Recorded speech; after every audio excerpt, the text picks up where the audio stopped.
And so when we put it that way, it makes it a little bit easier to understand what we're actually doing when we do this. When we're looking at our lives, there's a lot of stuff that's going on that we identify with, and a lot of that is the ego self. And then there's, the true divine nature and who we really are. And that sometimes gets discounted a little bit. So we want to try to the best of our ability, merge the two. I mean, they're already merged, but like to fully consciously merge the two so that we're living in our divine truth. We're living in that authentic self. And when we do that and we begin to practice things like treatment and meditation, we begin to change our lives completely. So when we let go of our identification with doing stuff, when we let go of what I have to do or when I have to do, a change occurs. I want to share this quote with you. When you accept this moment fully, when you no longer argue with what is, compulsive thinking wanes and is replaced by an alert silence. You are fully conscious, and yet the mind puts no label on this moment. This state of inner non-resistance opens you to unconditioned awareness, which is infinitely greater than the human mind. Then this vast intelligence can express itself through you and help you both from within and without. And that is why when you let go of inner resistance, you often find the circumstances change for the better. That was from the book Stillness Speaks by Eckhart Tolle. So what we're doing is we're getting control of this mind of ours. Our mind is working all the time, but what is it working on? And is it working for our highest benefit, or is it sort of working against us? And that's where we want to pay attention. One of the things in meditation that you can pay attention to is when your mind starts to wander, when you're sitting quietly and just getting really Zen-like, and all of a sudden your mind is, oh, did I remember to pay that bill? And, oh, I forgot to phone Jerry. And, oh, I need to do, right? We start running these scenarios through our mind. If we will pay attention to them, rather than just trying to obliterate them, if we will in fact pay attention to what it's saying, what we can do is begin to see why our life looks the way it does. You see, our thinking creates our life. Our thinking collectively has created the world we live in. So if there's anything we don't like, then what has to happen is we have to change within ourselves so that we can then effect change in the world around us. And one of the powerful ways of doing that, of course, is spiritual line treatment. Spiritual line treatment is a way of changing our mind so that we can see in a new way. And what happens is that, maybe we're looking at life through this pinhole focus, and we're looking at, oh, this is hard. This is hard and this is terrible. When we're hearing those words in ourselves, we believe them. And so we walk away and we try to make changes that will help us do something different. But sometimes if we just listen, we start to see that we are in fact in the right place. We are in fact doing the right thing. And when we use treatment effectively, we can begin to create something quite masterful. So just like in the story that Nick shared, it was treatment that eliminated those painful cluster headaches. It's one of the things that healed my back a couple of years ago. I had 2 years where I was pain-free. Now you might ask, so why did the pain come back? Well, hard to say, but there's obviously something in there that is allowing for that, or that permanent change can only happen this way. So I don't know. All I know is the surgery seems to have worked. I'm feeling better. And that is a really, really good thing. So I'm truly grateful. I'm truly grateful for the surgery and the surgeon and all that has come from it. But when we do treatment, and I love treatment, I think it's the most important thing that we actually use here at the Centers for Spiritual Living, because it's a tool that allows us to really get clear about what it is we want, what we truly desire. And then the second thing is how we would feel emotionally if we had it. So when we're doing treatment, we're not, we're not saying, hey, universe, give me $1 million. We're allowing ourselves to sit instead in the idea of abundance. And so we allow ourselves to sit in that energy, to feel the energy of enough.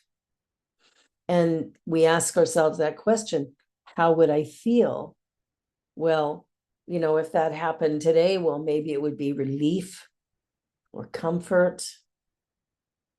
It could be joy. Whatever it is, we want to take a look at and allow ourselves to really honor that, because everything begins with that first cause. Nothing begins after the fact. It all begins in mind. Everything begins with the words that we speak and the way that we speak them.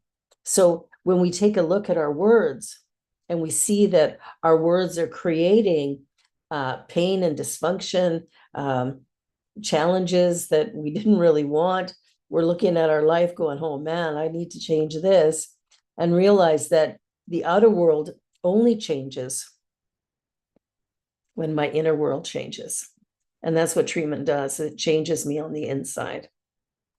And when we do treatment for others, they have linked with us. And so we are connected at the subjective level. And because of that connection, when we speak these words, it not only affects us, but it affects them. And it doesn't matter where they are in the world. They could be living in Kenya right now, and I can do treatment for them and it would be successful. They could live in Australia and I could do treatment for them and they would receive the benefit of it now. So when we come to really acknowledge that there's this power in the universe that we can use, that we can direct, and when we start doing that, we start to see the results. Just like the gentleman in the story where his cluster headaches disappeared. I mean, they came back later, but again, sometimes things come back. It's not bad. It's not wrong. We didn't do something terrible.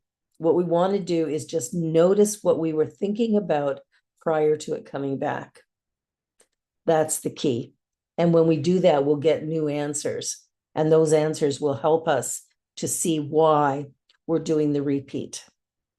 Because we may have had years without it, and all of a sudden here it is. There's a reason. Our body speaks to us, and the way it speaks to us often is through pain. If there's pain in the body, we pay attention to that, don't we? You have a toothache, all your attention goes right here. You hurt your shoulder, all your attention is going right there. And it's not necessarily good intention or attention, right? We're looking at it and oh no, this is terrible, awful, and I feel bad, blah, blah, blah. We got all our stories that we tell. But if we stop telling those stories and instead just smile through it and go, yeah, this is happening. It is what it is. Accepting life as it is a very powerful thing to do. Because if we can accept what is in this moment, we open ourselves up to accept what's coming. Does that make sense? Got that? Yeah. So we want to pay attention to that. Want to pay attention to the words we speak and the way that we speak them. So when we're doing our meditation, we should be paying attention to that still small voice, or that one that keeps creeping in going, oh, wait a minute, you don't have time for this. You should be doing blah, blah, blah. Going, oh, time. I don't have enough time. That's what that voice is telling me. Well, we know that's not true. So we can sit back and go, no, it's not true.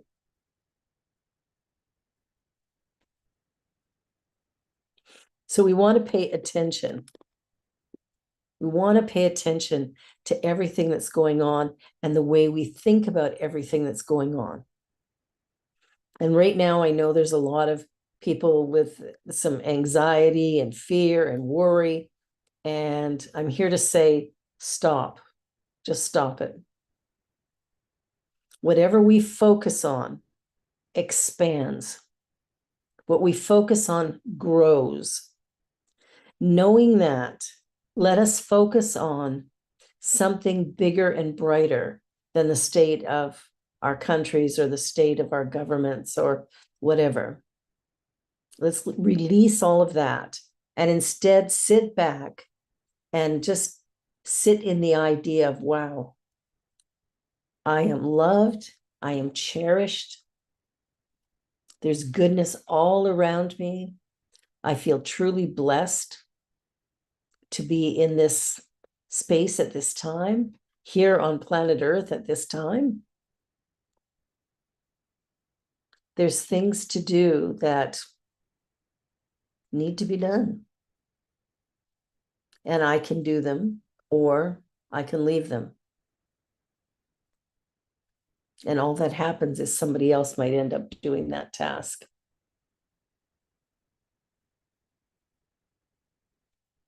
So when we notice that we have some negative or destructive thinking going on, we can use spiritual line treatment to change it.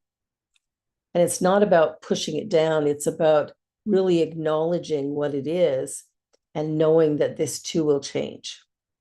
And as we do treatment, that's exactly what we're doing, because the first step of treatment is always acknowledging that there is a power for good in the universe. And as we acknowledge that, and we acknowledge that it's everywhere present, that means it's here where I am. So, and it's there where you are. So there really is no separation.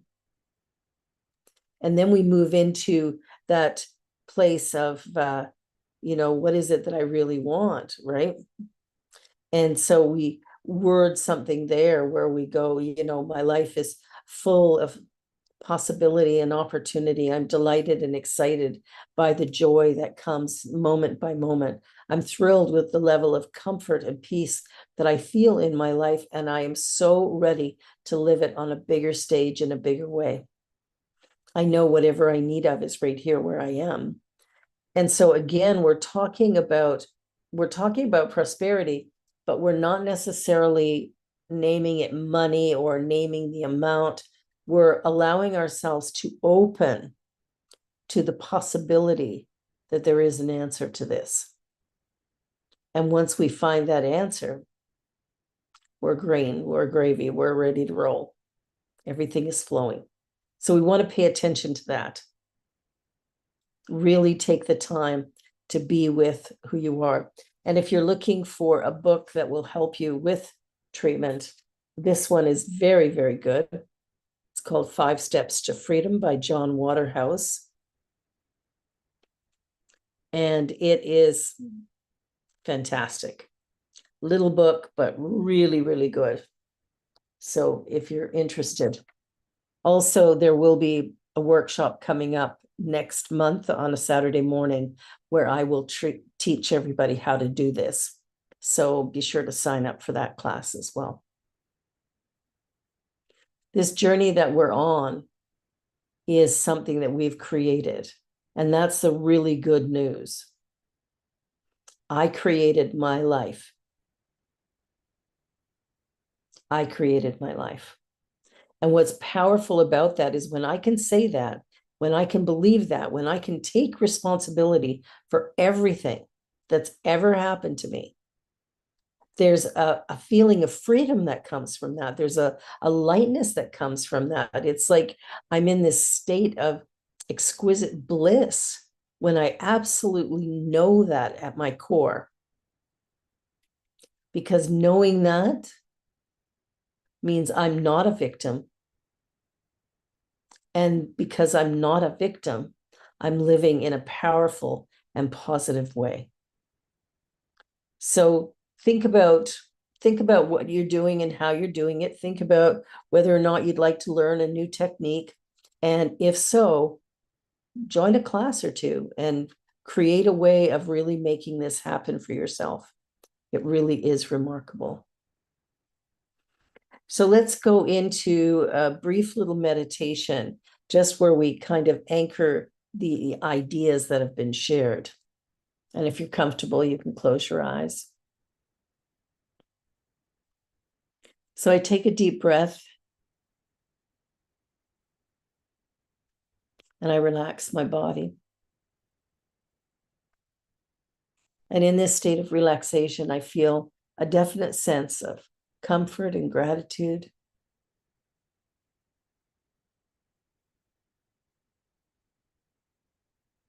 And for that, I'm truly grateful. So taking a moment to breathe life into whatever challenges I may be facing.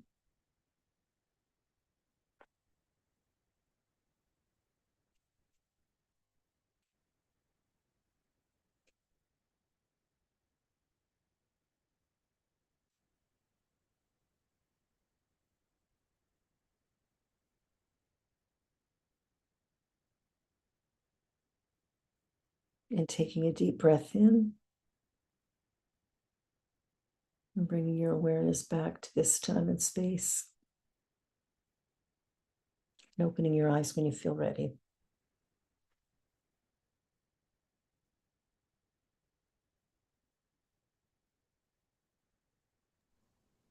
Life simply is.